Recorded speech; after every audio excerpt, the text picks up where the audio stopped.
Samajwadi party में गुंडों व माफियाओं की भरमार, कमला देवी।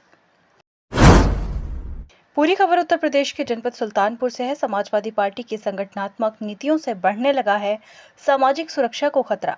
कार्यकर्ताओं का सपा से मोह भंग हो रहा है, ये कहना है भाजपा की महिला कार्यकर्ता कमला यादव का।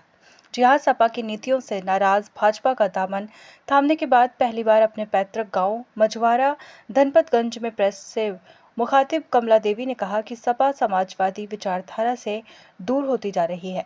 अब तो सत्ता पाना ही इस पार्टी का मुख्य लक्ष्य रह गया है। संगठन से अपराधियों, गुंडों का वर्चस्व एक बार फिर बढ़ता नजर आ रहा है। बसपा शासन के दौरान मेरे पति राम कुमार की हत्या के बाद बड़े भरोसे के साथ मैंने सपा का दामन थामा था।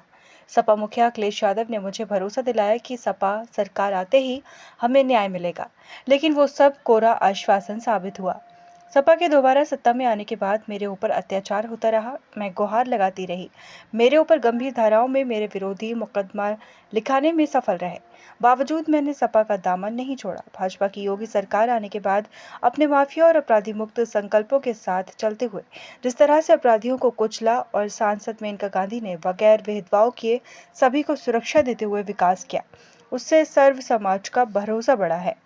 वहीं सपा में मेरे विरोधियों को पार्टी में शामिल होने के बाद मुझे और मेरे समाज को लगा कि अब सपा से सुरक्षित रहना मुश्किल है। इसलिए मैंने अपने हजारों समर्थकों का भरोसे में लेकर भाजपा का दामन थाम लिया। हम सभी को पूरा भरोसा है कि भाजपा ही सर्व समाज के लिए सुरक्षित ठिकाना है, जहां सुरक्षा भी है और विकास भी। सुल्तानपुर से ब्यूरो चीफ विजय कुमार मौर्य की रिपोर्ट।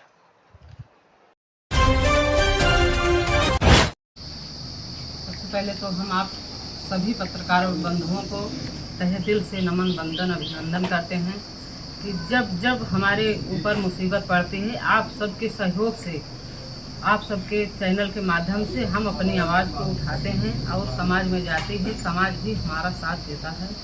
मैं इसके लिए बहुत बहुत धन्यवाद देती हूँ पत्रकार भाइयों को। आज ये एक बड़ा मुद्दा है कि आज तक आपने काफ़ी दिनों से सपा की राजनीति की है, सपा छोड़ करके आज आप भाजपा में आ गई, क्या कहना है? हमारी बहुत बड़ी मजबूरी थी सर। जब मैं 2010 में हमारे पति राम कुमार यादव कानून गो ने बैकोट महिला, हमारे मझवारे ग्राम सभा की बैकोट महिला सीट थी प्रधानी की, तब हमारे पति ने हमें ग्राम प्रधानी लड़ने के लिए उतारा। उस समय मायंग निवासी चंद्रभर सिंह सोनू, यशभर सिंह मोनू बसपा से विधायक थे, बसपा की सरकार थी, उनकी बहुत तपी हुकूमत चलती थी।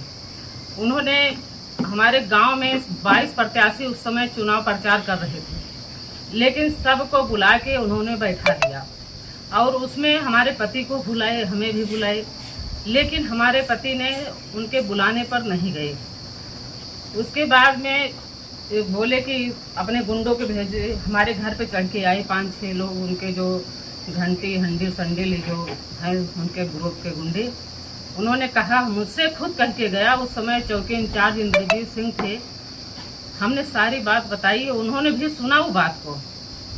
कहे कि आप चुनाव मत लड़ो, अगर जो आप प्रधानी का चुनाव लड़ रही हो बिना भैया के पूछे तो आप जीत भी जाओगी, तो आपकी हत्या कर दी जाएगी और आपको आपके पति की हत्या कर दी जाएगी और आपको परिवार सहित घर गांव से निकाल दिया जाएगा। आप इस गांव में नहीं रह पाएंगी, भैया के खिलाफ चलिए।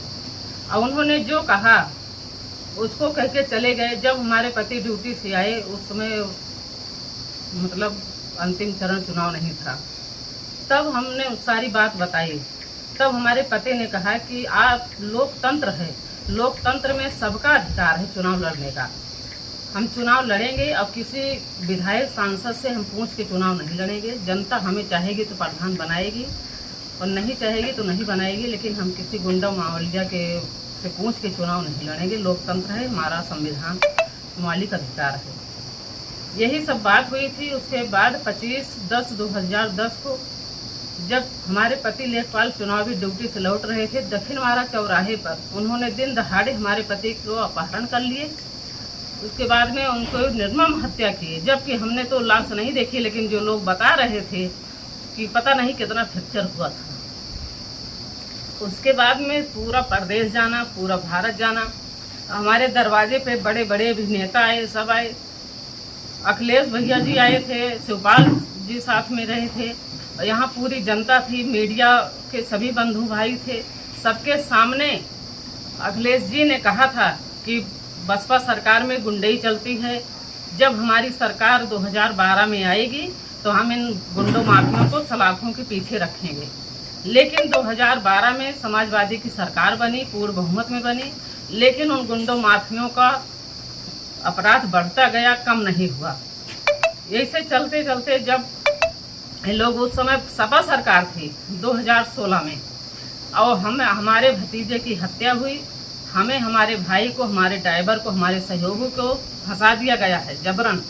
4 दिन में महिला थाने में बैठी थी, बंद थी, लेकिन कोई समाजवादी के कोई भी विधायक नेता हमसे मिलने नहीं गया।